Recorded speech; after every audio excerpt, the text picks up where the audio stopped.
May acquire power through definiteness of purpose without inviting destructive compensation. Your question limits my illustrations because there are so few people in the world who understand, and there have been so few in the past who understood, how to use definiteness of purpose without attracting to themselves the negative application of the law of compensation. Here you are forcing me to disclose one of my most prized tricks. I am bound to tell you that I eventually reclaim for my cause all who escape me temporarily through definiteness of purpose. The reclamation is made by filling the mind with greed for power and the love of egotistical expression, until the individual falls into the habit of violating the rights of others. Then I step in with the law of compensation and reclaim my victim. So I see from your admission that definiteness of purpose may be dangerous in proportion to its possibility as a power. Is that true? Yes. And what is more important, every principle of good carries with it the seed of an equivalent danger. That is hard to believe. What danger, for example, can there be in the habit of love of truth? The danger lies in the word habit. All habits, save only that of the love of definiteness of purpose, may lead to the habit of drifting. Love for truth, unless it assumes the proportion of definite pursuit of truth, may become similar to all other good intentions. You know, of course, what I do with good intentions. Is love for one's relatives also dangerous? The love for anything or anyone, save only the love of definiteness of purpose, may become dangerous. Love is a state of mind which beclouds reason, saps willpower, and blinds one to facts and truth. Everyone who becomes self-determining and gains spiritual freedom to think his own thoughts must examine carefully every emotion that seems even remotely related to love. You may be surprised to know that love is one of my most effective baits. With it I lead into the habit of drifting those whom I could attract with nothing else. That is why I have placed it at the head of my list of bribes. Show me what any person loves most, and I will have my cue as to how that person can be induced to drift, until I bind him with hypnotic rhythm. Love and fear combined to give me the most effective weapon for people to drift, one to me as the other. Both have the effect of causing people to neglect to develop definiteness in the use of their own minds. Give me a person's fears and tell me what he loves most, and you may as my slave. Both love and fear are emotional forces of such stupendous potency that either may completely set aside the power of will and the power of reason. Without will and reason, there is nothing left to support definiteness of purpose.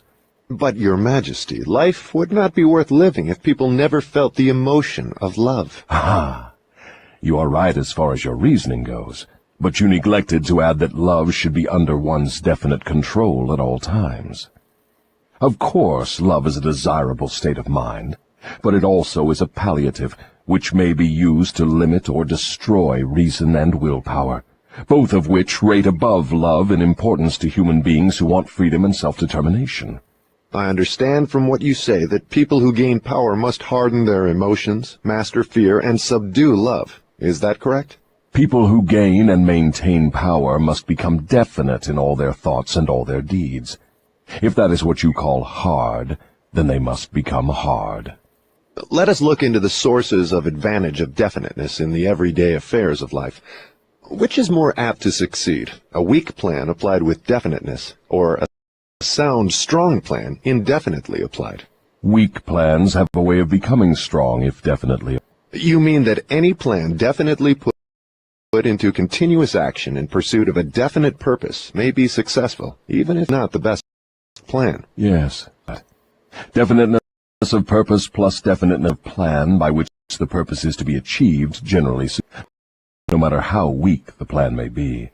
The major difference between a sound and an unsound plan is that the sound plan, if definitely applied, made out more quickly than an unsound plan. In other words, if one is always right, one can and should be always definite. Is that what you were trying to get across to me? That is the idea. People who are deaf urge to greater effort. You can see for yourself that this sort of policy is bound to win if it is... Can a moves with definiteness of both plan and purpose be always sure of success? No. The best of plans sometimes misfire. But the person who moves recognizes the difference between temporary defeat and failure. When he fails, he substitutes others, but he does not change his purpose. He perseveres. Eventually he finds a plan that succeeds. Will a plan based upon immoral or unjust ends succeed as quickly as one motivated by a keen sense of justice and morality? Through the operation of the law of compensation, everyone reaps that which he sows. Plans based on unjust or immoral motives may bring temporary success, but enduring success must take into consideration the fourth dimension, time. Time is the enemy of immorality and injustice. It is the friend of justice and morality. Failure to recognize this fact has been responsible for the crime wave among the youths of the world. The youthful, inexperienced mind is apt to mistake temporary success for permanency. The youth often makes the mistake of coveting the temporary gains of immoral, unjust plans, but neglects to look ahead and observe the penalties which follow as definitely as night follows day. This is pretty deep stuff, Your Majesty. Let us get back to the discussion of lighter and more concrete subjects that are likely to interest the majority of people. I'm interested in discussing the things that make people happy and miserable, rich and poor, sick and healthy. In brief, I'm interested in everything that can be used by human beings to make life pay satisfactory dividends in return for the effort that one puts into the business of living. Very well, let us be definite. You have my idea. Your Majesty has a tendency to stray off into abstract details which most people can neither understand nor use in the solution of their problems. Could that by any chance be a definite plan of yours to answer my questions with indefinite answers? If that is your plan, it is a slick trick, but it will not work. Go ahead now, and tell me something more of the miseries and failures of human beings growing directly out of indefiniteness. Why not permit me to tell you more of the pleasures and successes of people who understand and apply the principle of definiteness? I observe that sometimes people with definiteness of plan and purpose get what they ask from life, only to find after they get it that they do not want it. What then? Generally, one can get rid of whatever is not wanted by application of the same principle of definiteness with which the thing was acquired. A life that is lived with fullness of peace of mind, contentment, and happiness always divests itself of everything it does not want. Anyone who submits to annoyance by things he does not want is not definite. He is a drifter. What about married people who cease to want each other? Should they separate?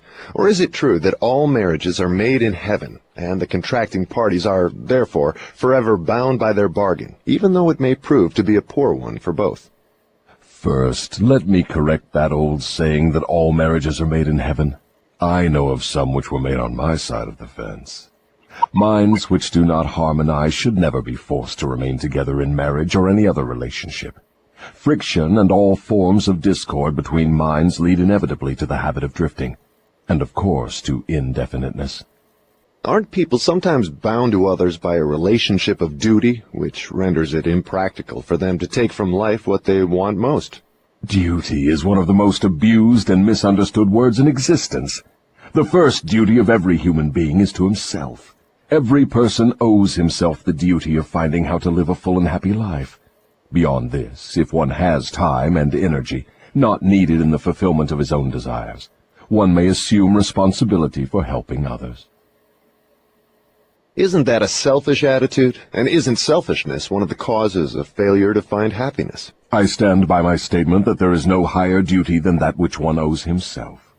Doesn't a child owe something in the way of duty to its parents, who gave it life and sustenance during its periods of helplessness? Not at all. It is just the other way round. Parents owe their children everything they can give them in the way of knowledge. Beyond that, parents often spoil instead of helping their offspring by a false sense of duty, which prompts them to indulge their children instead of forcing them to seek and gain knowledge at first hand. I see what you mean. Your theory is that too much help thrust upon the youth encourages him to drift and become indefinite in all things. You believe that necessity is a teacher of great sagacity, that defeat carries with it an equivalent virtue, that unearned gifts of every nature may become a curse instead of a blessing. Is that correct? You have stated my philosophy perfectly. My belief is not theory, it is fact. Then you do not advocate prayer as a means of gaining desirable ends. On the contrary, I do advocate prayer, but not the sort of prayer that consists of emptying meaningless words. The sort of prayer against which I am helpless is the prayer of definiteness of purpose. I never thought of definiteness of purpose as being a prayer. How can it be? Definiteness is in effect the only sort of prayer upon which one can rely. It places one in the way of using hypnotic rhythm to attain definite ends, by the mere act of appropriating it from the great universal storehouse of infinite intelligence. The appropriation, in case you are interested, takes place through definiteness of purpose, persistently pursued. Why do the majority of prayers fail? They don't. All prayers bring that for which one prays. But you just said that definiteness of purpose is the only sort of prayer upon which one can rely. Now you say that all prayers bring results. What do you mean? There is nothing inconsistent about it. The majority of people who pray go to prayer only after everything else fails them. Naturally, they go with their minds filled with fear that the prayers will not be answered. Well, their fears are realized. The person who goes to prayer with definiteness of purpose and faith in the attainment of that purpose puts into motion the laws of nature, which transmute one's dominating desires into their physical equivalent. That is all there is to prayer. One form of prayer is negative and brings only negative results. One form is positive and brings definite positive results. Could anything be more simple? People who whine and beg God to assume responsibility for all their troubles and provide them with all the necessities and luxuries of life are too lazy to create what they want and translate it into existence through the power of their own minds. When you hear a person praying for something that he should procure through his own efforts, you may be sure you are listening to a drifter. Infinite intelligence favors only those who understand and adapt themselves to her laws. She makes no discrimination because of fine character or pleasing personality. These things help people negotiate their way through life more harmoniously with one another. But the source from which prayer is answered is not impressed by fine feathers. Nature's law is, know what you want, adapt yourself to my laws, and you shall have it. Does that harmonize with the teachings of Christ? Perfectly. Also, it harmonizes with the teachings of all truly great philosophers. Is your theory of definiteness in harmony with the philosophy of man of science? Definiteness is the major difference between a scientist and a drifter. Through the principle of definiteness of purpose and plan, the scientist forces nature to hand over her most profound secrets. It was through this principle that Edison uncovered the secret of the talking machine, the incandescent electric light, and scores of other benefits for mankind. Then I understand that definiteness is the first requisite for success in all earthly undertakings. Is that right? Exactly. Anything which teaches people to examine facts and coordinate them into definite plans through accurate thinking is hard on my profession. If this thirst for definite knowledge now spreading over the world keeps up, my business will be shot to pieces within the next few centuries. I thrive on ignorance, superstition, intolerance, and fear. But I cannot stand up under definite knowledge properly organized into definite plans in the minds of people who think for themselves. Why don't you take over omnipotence and manage the whole works in your own way? You might as well ask why the negative portion of the electron doesn't take over the positive portion and run the entire works. The answer is that both the positive and the negative charges of energy are necessary to the existence of the electron. One is balanced equally against the other, stalemated as it were. So it is with what you call omnipotence and I. We represent the positive and the negative forces of the entire system of universes, and we are equally balanced one against the other. If this power of balance were shifted the slightest degree, the whole system of universes would become quickly reduced to a mass of inert matter.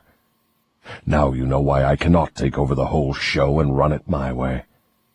If what you say is true, you have exactly the same power as omnipotence. Is that true? That is correct.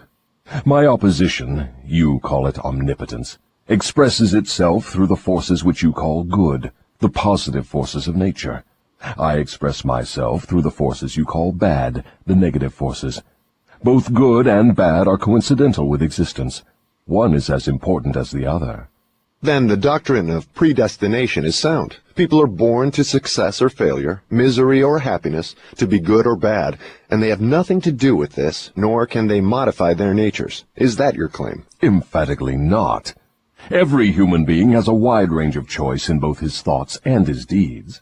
Every human being can use his brain for the reception and the expression of positive thoughts, or he can use it for the expression of negative thoughts. His choice in this important matter shapes his entire life. From what you have said, I gather the idea that human beings have more freedom of expression than either you or your opposition. Is that correct? That is true. Omnipotence and I are bound by immutable laws of nature. We cannot express ourselves in any manner not conforming to these laws. Then it is true that man has rights and privileges not available to either omnipotence or the devil. Is that the truth? Yes, that is true.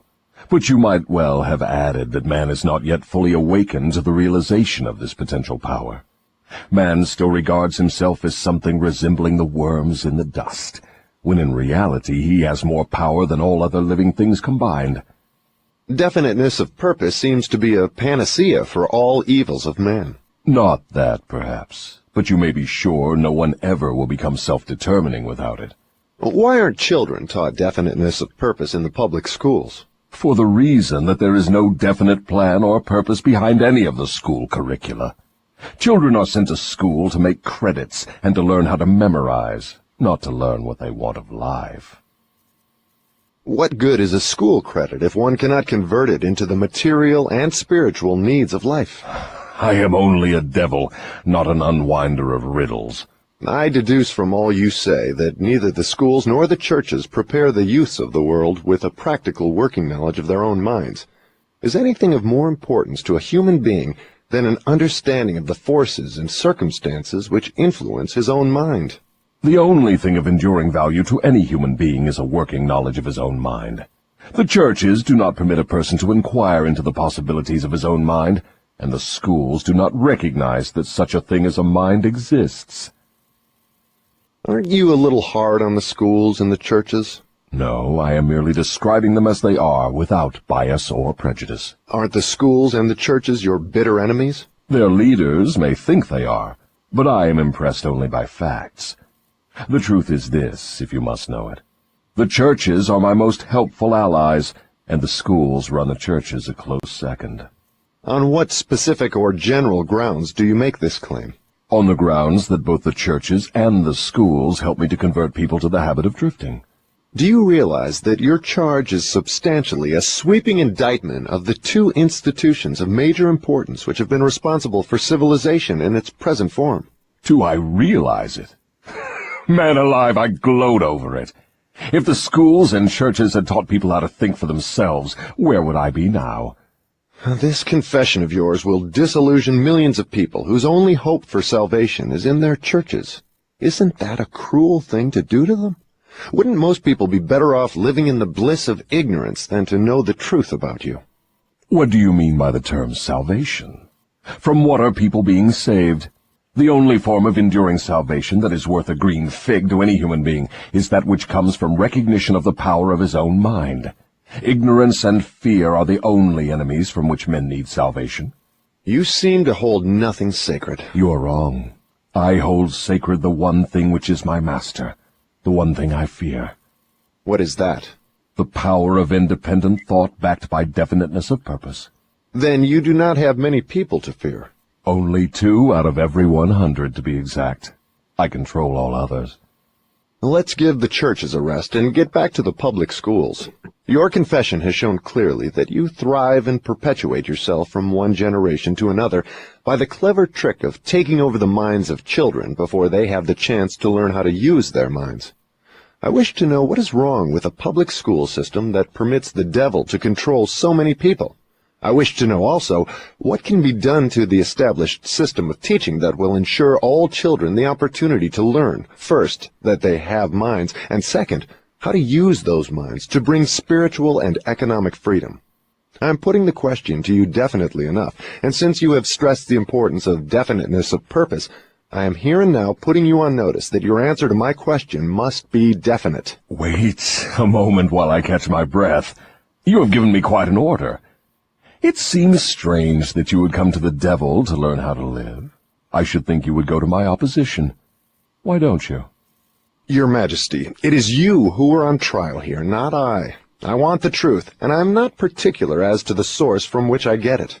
There is something radically wrong with the system of education that has given us a balance sheet with life that shows us hopelessly in the red and groping for the road to self-determination as if we were so many animals lost in the jungle. I want to know two things about this system. First, what is the major weakness of the system? Second, how can this weakness be eliminated? The floor is yours again. Please, stick to the question and stop trying to decoy me into the discussion of deep abstract subjects. That's definite, is it not? You leave me no choice but that of direct answer. To begin with, the public school system approaches the subject of education from the wrong angle. The school system endeavors to teach children to memorize facts, instead of teaching them how to use their own minds. Is that all that is wrong with the system? Oh no, that is only the beginning. Another major weakness of the school system is that it does not establish in the minds of children either the importance of definiteness of purpose, or make any attempt to teach youths how to be definite about anything. The major object of all schooling is to force the students to cram their memories with facts, instead of teaching them how to organize and make practical use of facts. This cramming system centers the attention of students on the accumulation of credits, but overlooks the important question of how to use knowledge in the practical affairs of life. This system turns out graduates whose names are inscribed upon parchment certificates, but whose minds are empty of self-determination. The school system got off to a bad start at the beginning. The schools began as institutions of higher learning, operated entirely for the select few whose wealth and family entitled them to education. Thus, the entire school system was evolved by beginning at the top and working back down to the bottom. It is no wonder the system neglects to teach children the importance of definiteness of purpose, when the system itself has literally evolved through indefiniteness. What would correct this weakness of the public school system? Let's not complain of the weakness of the system unless we are prepared to offer a practical remedy with which it can be corrected. In other words, while we are discussing the importance of definiteness of plan and purpose, let us take our own medicine and be definite. Why don't you lay off the schools and churches and save yourself plenty of trouble? Don't you know that you are poking your nose into the affairs of the two forces that control the world? Suppose you do show up the schools and the churches as being weak and inadequate for the needs of human beings. What then? With what are you going to replace these two institutions? Stop trying to evade my questions by the old trick of asking a counter-question. I do not propose to replace the schools and churches, but I do propose to find out, if I can, how these organized forces can be modified so that they will serve people instead of keeping them in ignorance. Go ahead now and give me a detailed catalog of all the changes in the public school system which would improve it. So you want the entire catalog, do you? Do you want the suggested changes in the order of their importance? Describe the changes needed, just as they come to you. You are forcing me to commit an act of treason against myself. But here it is. Reverse the present system by giving children the privilege of leading in their schoolwork instead of following orthodox rules designed only to impart abstract knowledge. Let instructors serve as students, and let the students serve as instructors. As far as possible, organize all schoolwork into definite methods through which the student can learn by doing, and direct the classwork so that every student engages in some form of practical labor connected with the daily problems of life. Ideas are the beginning of all human achievement. Teach all students how to recognize practical ideas that may be of benefit in helping them acquire whatever they demand of life. Teach the students how to budget and use time. And above all, teach the truth that time is the greatest asset available to human beings, and the cheapest. Teach the student the basic motives by which all people are influenced, and show how to use these motives in acquiring the necessities and the luxuries of life. Teach children what to eat, how much to eat, and what is the relationship between proper eating and sound health.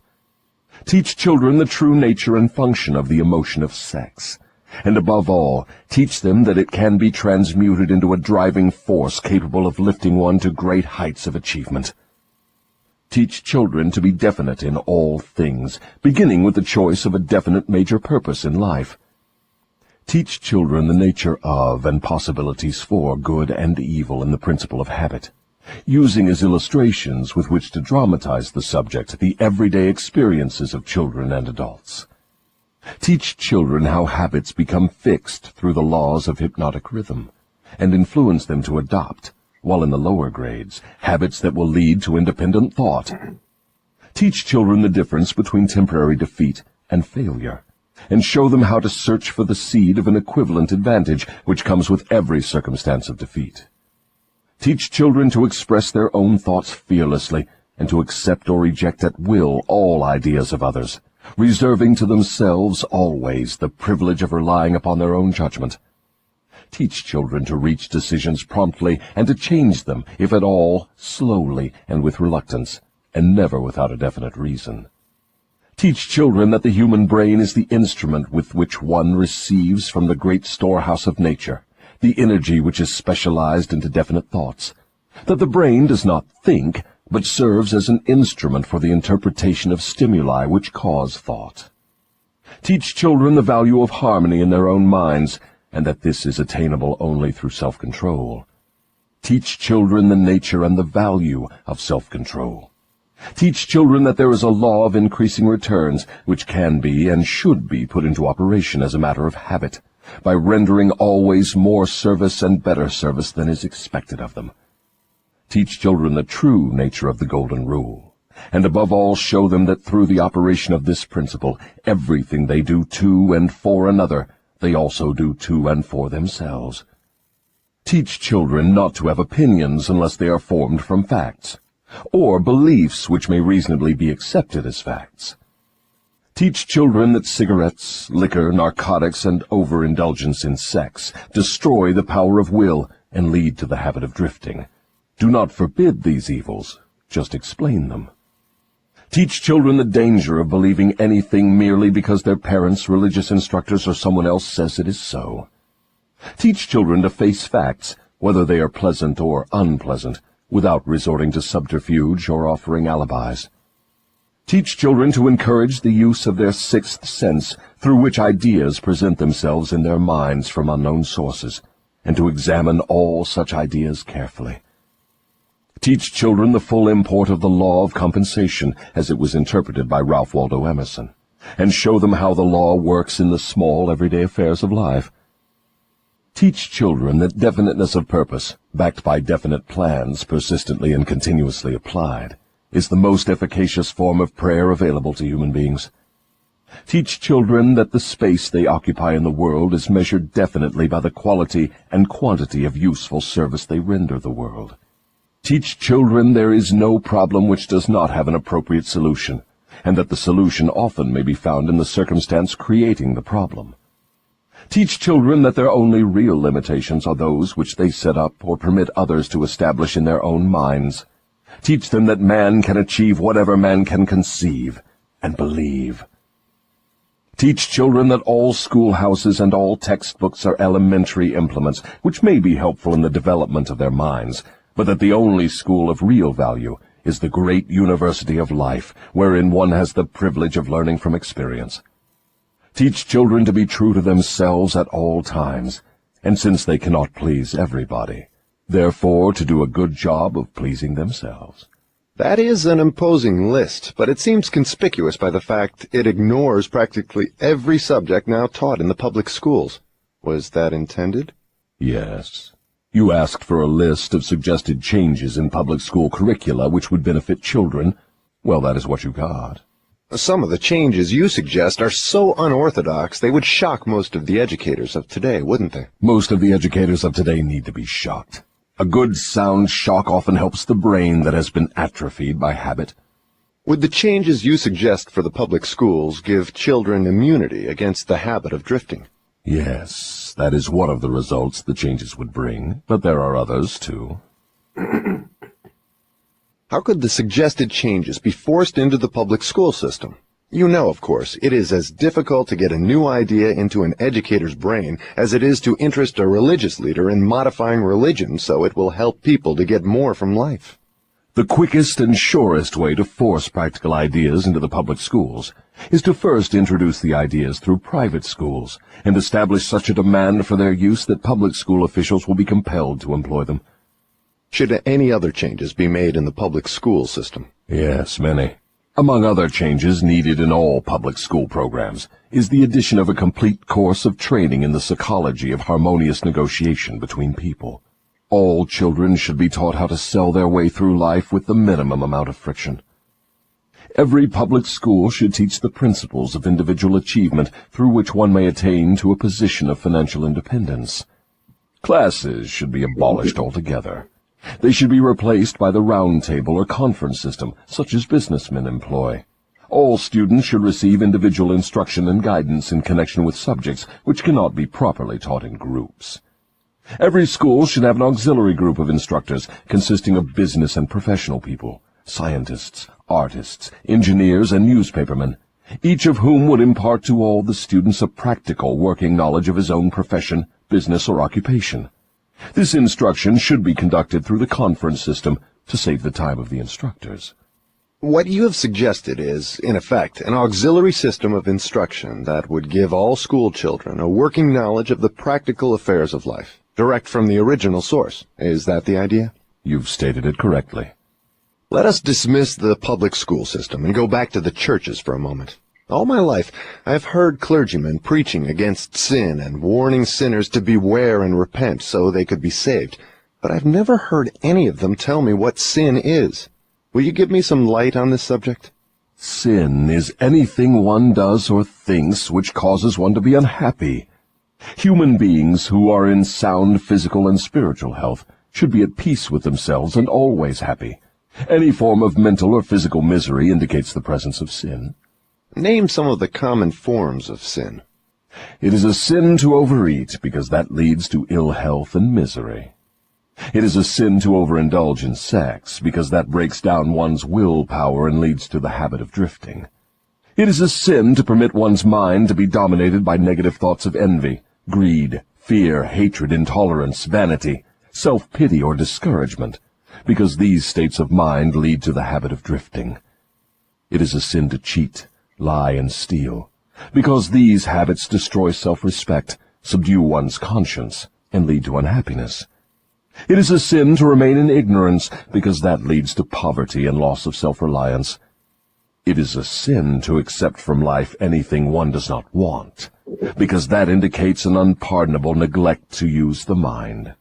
Is it a sin for one to drift through life without definite aim, plan, or purpose? Yes, because this habit leads to poverty and destroys the privilege of self-determination. It also deprives one of the privilege of using his own mind as a medium of contact with infinite intelligence.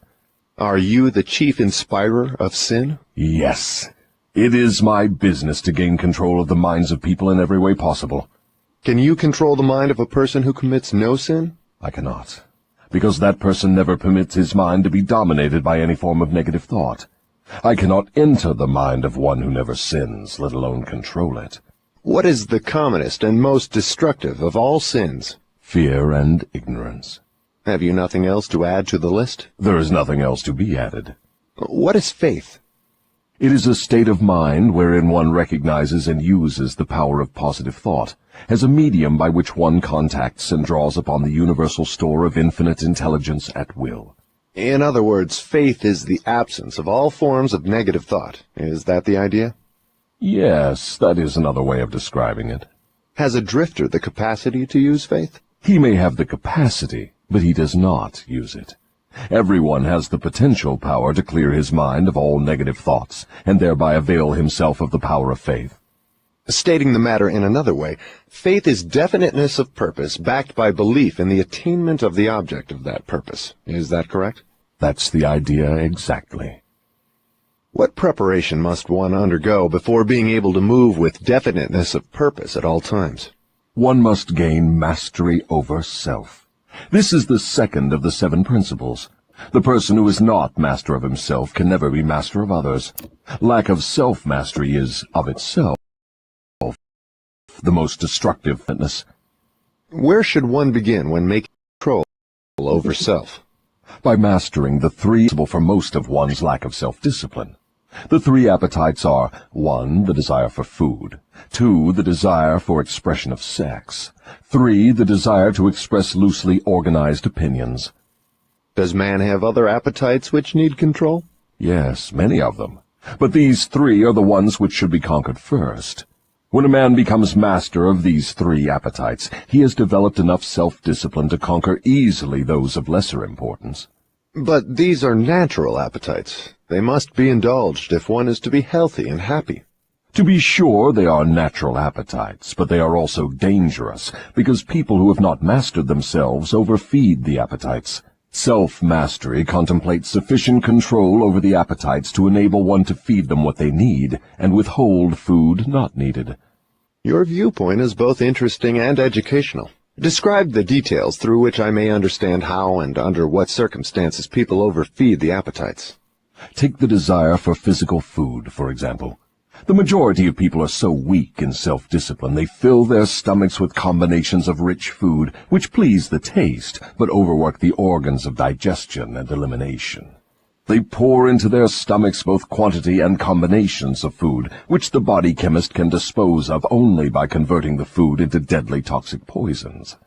These poisons clog and stagnate the body's sewer system until it slows down in its work of elimination of waste matter.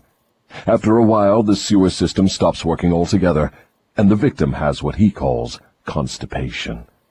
By that time, he is ready for the hospital. Auto-intoxication, or body sewer poisoning, takes the machinery of the brain and rolls it into something resembling a wad of putty. The victim then becomes sluggish in his physical movements and mentally irritable and fussy. If he could only take one good look at and one bad smell of his sewer system, he would be ashamed to look himself in the face. City sewers are not the pleasantest of places when they become overloaded or clogged, but they are clean and sweet compared with the intestinal sewer when it has been overloaded or clogged. This is not a pretty story to be associated with the pleasant and necessary act of eating, but that is where it belongs, because overeating and wrong food combinations are the evils which cause auto-intoxication. People who eat wisely and keep their body sewers clean handicap me, because a clean body sewer generally means a sound body and a brain that functions properly. Imagine, if your imagination can be stretched that far, how any human being could move with definiteness of purpose with his body sewer filled with enough poison to kill 100 people if it were injected into their bloodstream directly. And all this trouble is the result of lack of control over the physical appetite for food. Well, if you wish to be absolutely correct, you should say that improper eating is responsible for the majority of the ills of the body, and practically all headaches. If you want proof of this, select 100 people suffering with headaches and give each of them a thorough washing out of their body sewer systems with a high enema, and observe that no fewer than 95 of the headaches will disappear within a few minutes after the sewers have been cleaned. From all you say about the intestinal tract, I gather the impression that mastery over the physical appetite for food means also mastery over the habit of neglecting to keep the intestines clean. Yes, that is true. It is just as important to eliminate the waste matter of the body and the unused portions of food as it is to take the right amount in the correct combinations of food. I never thought of auto-intoxication as being one of your devices of control over people, and I am utterly shocked to know how many people are victims of this subtle enemy. Let's hear what you have to say of the other 2 appetites. Well, take the desire for sex expression. Now there is a force with which I master the weak and the strong, the old and the young, the ignorant and the wise. In fact, I master all who neglect to master sex. How can one master the emotion of sex? By the simple process of transmuting that emotion into some form of activity other than copulation. Sex is one of the greatest of all forces which motivate human beings. Because of this fact, It is also one of the most dangerous forces. If humans would control their sex desires and transmute them into a driving force with which to carry on their occupation, that is, if they spent on their work 1/2 the time they dissipate in pursuit of sex, they would never know poverty. Do I understand you to imply there is a relationship between sex? Yes, where sex is not under definite control. If allowed to run its natural course, sex will quickly lead one into the habit of drifting. Is there any relationship between sex and leadership? Yes, all great leaders in every walk of life are highly sexed, but they follow the habit of controlling their sex desires, switching them into... Is the habit of overindulgence in sex as dangerous as the habit of taking...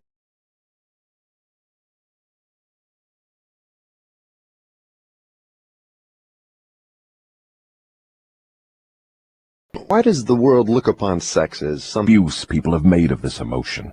It is not sex that is vulgar. It is the individual who neglects or refuses to control and guide it. Do you mean by your statement that one should not indulge the desire for sex? No, I mean that sex, like all other forces available to man, should be understood, mastered, and made to serve man. The desire for sex expression is as natural as the desire for food. The desire can no more be killed than one can entirely stop a river from flowing. If the emotion of sex is shut off from the natural mode of expression, it will break out in some other, less desirable form, just as a river will, if dammed, break through and flow around the dam. The person who has self-discipline understands the emotion of sex, respects it, and learns to control and transmute it into constructive activities. Just what damage is there in overindulgence of sex? The greatest damage is that it depletes the source of man's greatest driving force and wastes, without adequate compensation, man's creative energy. It dissipates energy needed by nature to maintain physical health. Sex is nature's most useful therapeutic force. It depletes the magnetic energy which is the source of an attractive, pleasing personality. It removes the sparkle from one's eyes and sets up discord in the tone of one's voice. It destroys enthusiasm, subdues ambition, and leads inevitably to the habit of drifting on all subjects. I would like for you to answer my question in another way, by telling me what beneficial ends the emotion of sex may be made to attain if mastered and transmuted. Controlled sex supplies the magnetic force that attracts people to one another. It is the most important factor of a pleasing personality. It gives quality to the tone of voice, and enables one to convey through the voice any feeling desired. It serves, as nothing else can serve, to give motive power to one's desires. It keeps the nervous system charged with the energy needed to carry on the work of maintaining the body. It sharpens the imagination, and enables one to create useful ideas. It gives quickness and definiteness to one's physical and mental movements. It gives one persistence and perseverance in the pursuit of one's major purpose in life. It is a great antidote for all fear. It gives one immunity against discouragement. It helps to master laziness and procrastination. It gives one physical and mental endurance while undergoing any form of opposition or defeat. It gives one the fighting qualities necessary under all circumstances for self-defense. In brief, it makes winners and not quitters. Are those all the advantages you claim for controlled sex energy? No, they are only some of the more important benefits it provides. Perhaps some will believe the greatest of all the virtues of sex is that it is nature's method of perpetuation of all living things. This alone should remove all thought that sex is vulgar. I gather from what you say that the emotion of sex is a virtue, not a fault. It is a virtue when controlled and directed to the attainment of desirable ends. It is a fault when neglected and permitted to lead to acts of lust. Why aren't these truths taught to children by their parents in the public schools? The neglect is due to ignorance of the real nature of sex. It is just as necessary in maintaining health for one to understand and properly use the emotion of sex as it is to keep the body's sewer system clean. Both subjects should be taught in all public schools and all homes where there are children. Wouldn't the majority of parents need instruction on the proper function and use of sex before they could intelligently teach their children? Yes, and so would the public school teachers. What relative position of importance would you give to the need for accurate knowledge on the subject of sex? It is next to the top of the list. There is but one thing of greater importance to human beings. That is accurate thought. Do I understand you to say that knowledge of the true functions of sex and ability to think accurately are the two things of greatest importance to mankind? That is what I intend you to understand. Accurate thinking comes first because it is the solution to all man's problems, the answer to all his prayers, the source of opulence and all material possessions. Accurate thinking is aided by properly controlled and directed sex emotion, because sex emotion is the same energy as that with which one thinks. It begins with those who desire self-determination sufficiently to be willing to pay its price. No one can be entirely free, spiritually, mentally, physically, and economically, without learning the art of accurate thinking. No one can learn to think accurately without including, as a part of the needed knowledge, information on the control of sex emotion through transmutation. It will be a great surprise to many people to learn there is so close a relationship between thinking and sex emotion. Tell us now about the third appetite, and let's see what it has to do with self-discipline. The habit of expressing loosely organized opinions is one of the most destructive of habits. Its destructiveness consists in its tendency to influence people to guess instead of searching for the facts when they form opinions, create ideas, or organize plans. The habit develops a grasshopper mind, one that jumps from one thing to another but never completes anything. And of course, carelessness in the expression of opinions leads to the habit of drifting. From there it is only a step or two until one is bound by the law of hypnotic rhythm, which automatically prohibits accurate thinking. What other disadvantages are there in free expression of opinions? The person who talks too much informs the world of his aims and plans, and gives to others the opportunity to profit by his ideas. Wise men keep their plans to themselves, and refrain from expressing uninvited opinions. This prevents others from appropriating their ideas, and makes it difficult for others to interfere with their plans. Why do so many people indulge in the habit of expressing uninvited opinions? The habit is one way of expressing egotism and vanity. The desire for self-expression is inborn in people. The motive back of the habit is to attract the attention of others and to impress them favorably. Actually, it has just the opposite effect. When the self-invited speaker attracts attention, it usually is unfavorable. Yes. What other disadvantages has the habit?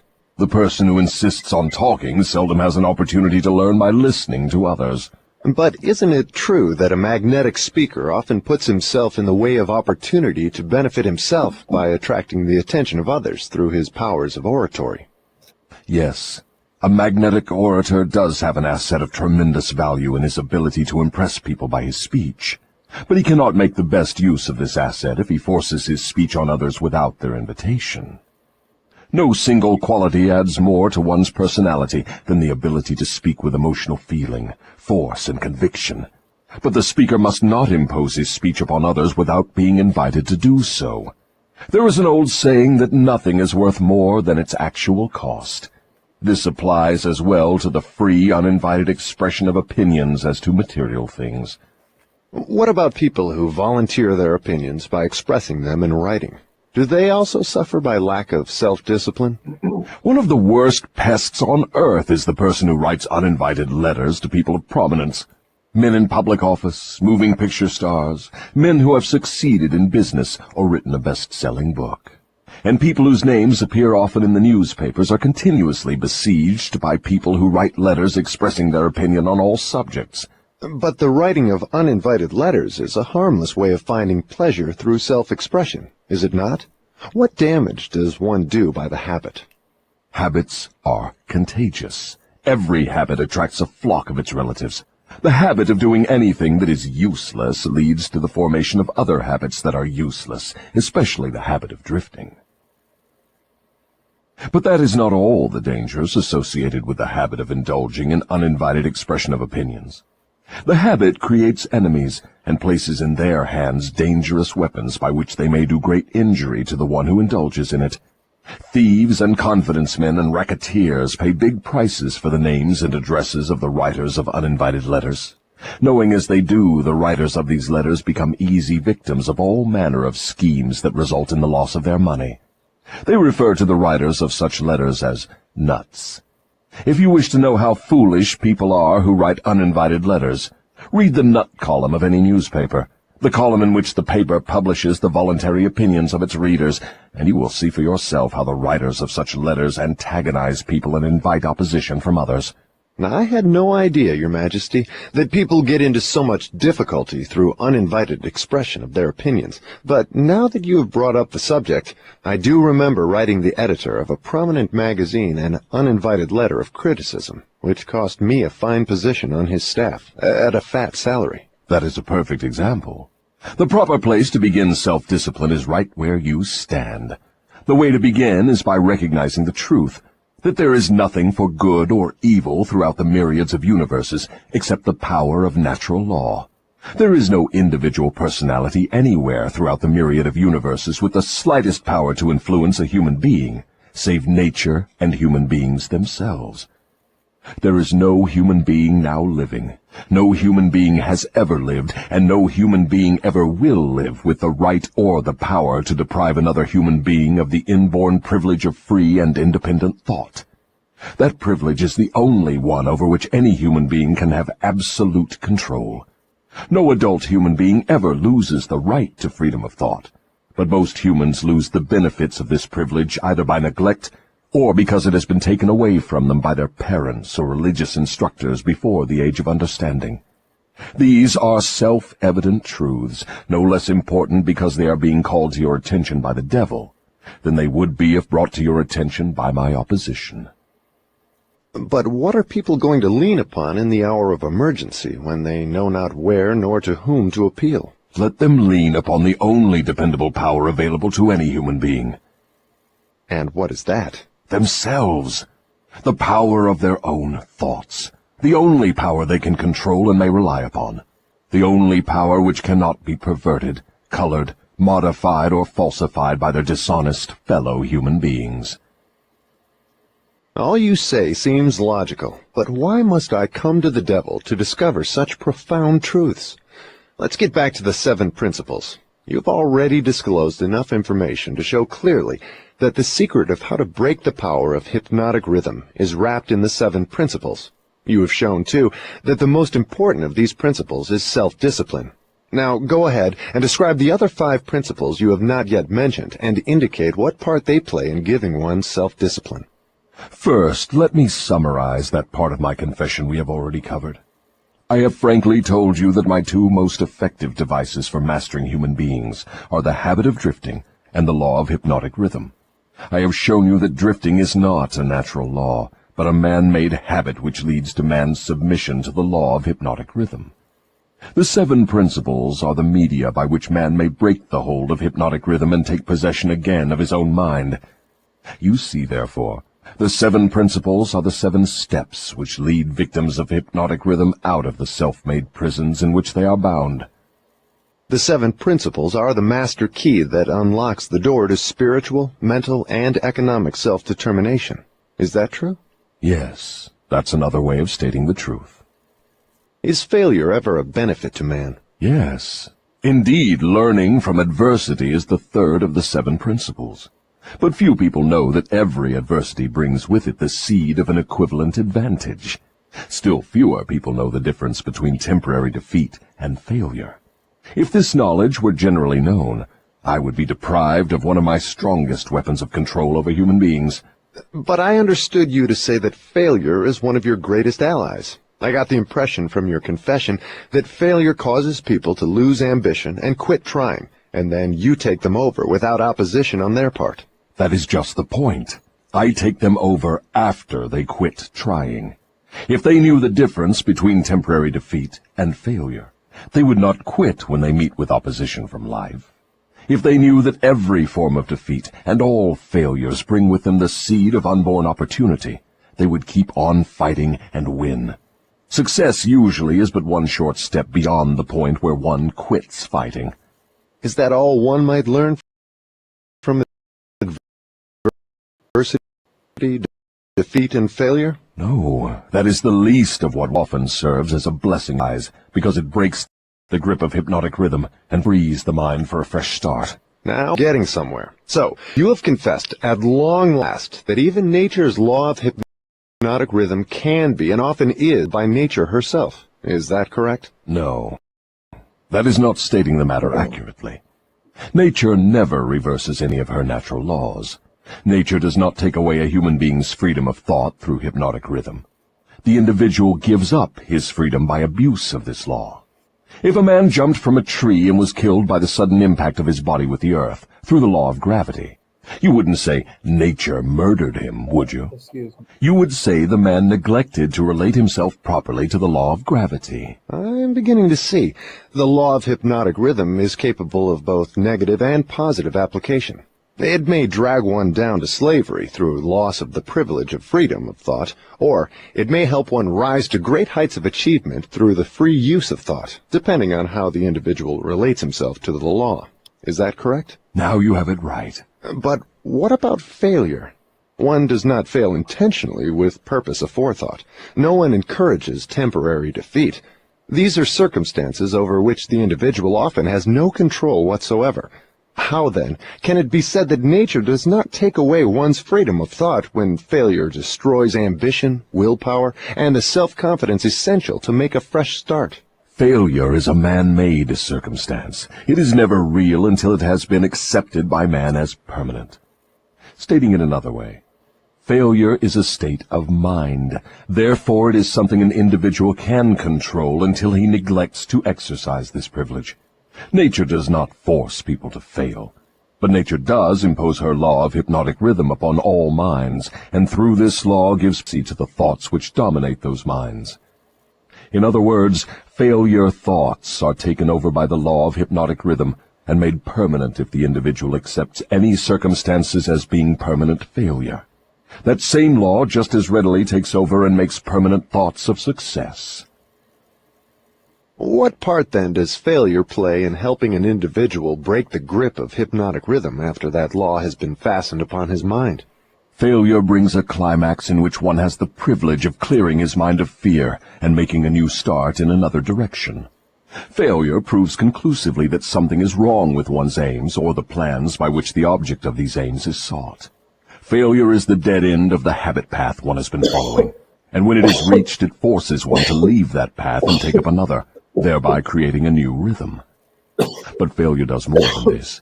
It gives an individual an opportunity to test himself, wherein he may learn how much willpower he possesses.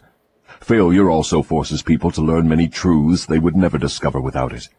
Failure often leads an individual to an understanding of the power of self-discipline, without which no one could turn back after having once been the victim of hypnotic rhythm. Study the lives of all people who achieve outstanding success in any calling, and observe with profit that their success is usually in exact ratio to their experiences of defeat before succeeding. Is this all you have to say of the advantages of failure? No, I have barely begun. If you want the real significance of adversity, failure, defeat, and all other experiences which break up a human being's habits and force him to form new habits, watch nature at her work. Nature uses illness to break the physical rhythm of the body when the cells and organs become improperly related. She uses economic depressions to break the rhythm of mass thought when great numbers of people become improperly related, through business, social, and political activities.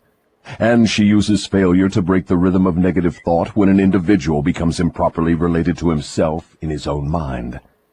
Observe carefully, and you will see that everywhere in nature there is always at work a natural law which gives eternal change to all matter, all energy, and to the power of thought. The only permanent thing in the universe is change, eternal, inexorable change, through which every atom of matter and every unit of energy has the opportunity to properly relate itself to all other units of matter and energy. And every human being has the opportunity and the privilege of properly relating himself to all other human beings, no matter how many mistakes he makes, or how many times or in what ways he may be defeated. When mass failure overtakes a nation, such as the 1929 World Business Depression, the circumstance is in perfect harmony with nature's plan to break up man's habits and give out fresh opportunities. What you are saying intrigues me. Am I to understand that hypnotic rhythm has something to do with the way people relate themselves to one another? That abstract, elusive thing called character is nothing but a manifestation of the law of hypnotic rhythm. Therefore, when speaking of one's character, it would be proper to say his thought habits have been crystallized into a positive or a negative personality. Through hypnotic rhythm, one is good or bad because of the knitting together of his thoughts and deeds through hypnotic rhythm. One is bound by poverty or blessed with abundance because his aims, plans, and desires, or lack of them, have been made permanent and real by hypnotic rhythm. Is that all you have to say of the connection between hypnotic rhythm and human relationships? No, I have just begun. Remember, while I am talking, I am speaking of the influence of hypnotic rhythm in connection with all human relationships.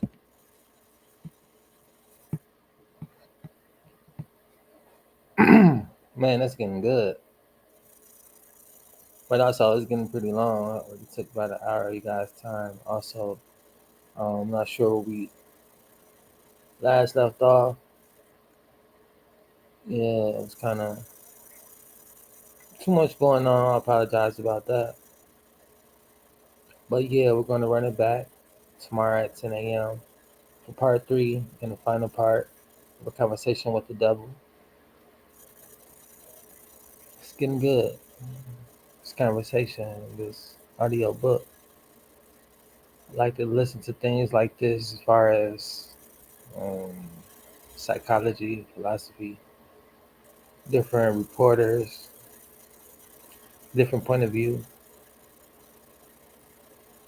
different ways to think about how you use your time and the thoughts that you entertain.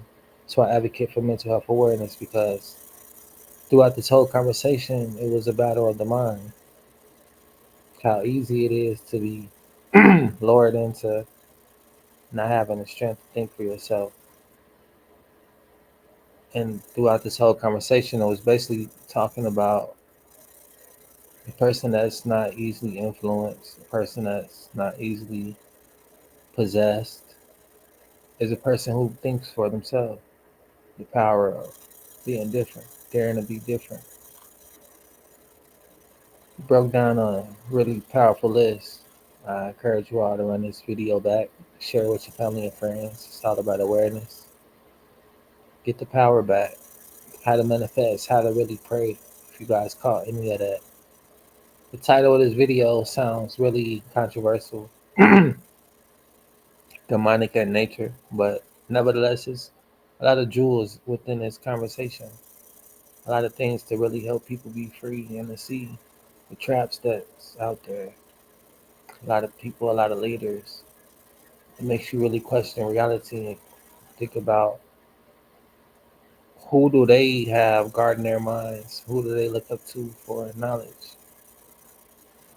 Are they lost individuals? Are they leading me into being happy? And what is sin? There's a lot of things discussed in this conversation. Sin is basically any and everything that's keeping you unhappy, indulging in sin and things that's keeping you unhappy.